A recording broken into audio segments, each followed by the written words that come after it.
2013, which resulted in the death of 60 warriors and the incarceration of almost 100 others.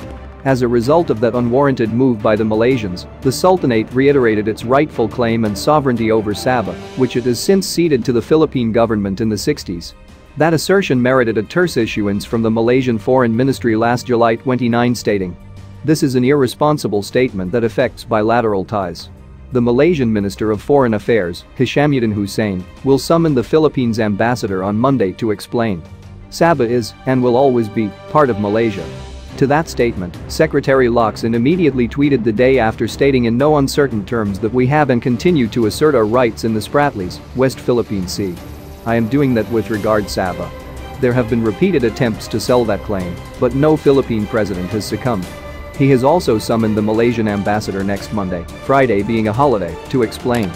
That tit-for-tat exchange was expected given the history of the country's claim over Sabah, which formally dates back to 1961, some 52 years earlier than the Netherlands arbitration, when then-President Diosdado Macapagal lodged it before the United Nations in anticipation of the formal formation of the Federation of Malaysia. This included Singapore with Sarawak and Sabah in the island of Borneo, under the guidance, auspices and protection of the British government. Our position is clear and unequivocal. Since the 18th century, Sabah has been under the protection and sovereignty of the Sultanate of Sulu, which ceded the same to the Philippines in the 1960s, prompting the Macapagal administration to file the claim. As the government's brief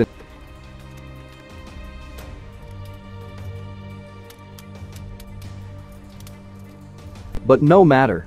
What is important is our claim remains intact and our position unaffected even by what the late Senator Miriam Defensor Santiago's assertion that Malaysia has wrongfully and unlawfully applied the principle of effectivities in its claim of sovereignty over Sabah.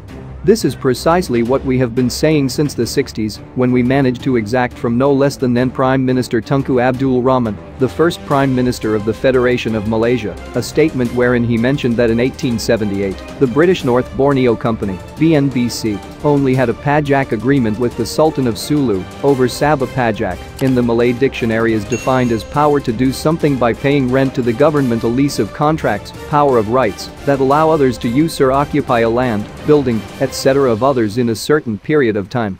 That should be as clear can be. And definitely cemented in law and binding on the parties, unlike that shaky arbitral ruling on the Spratlys being bandied around by those who should know better.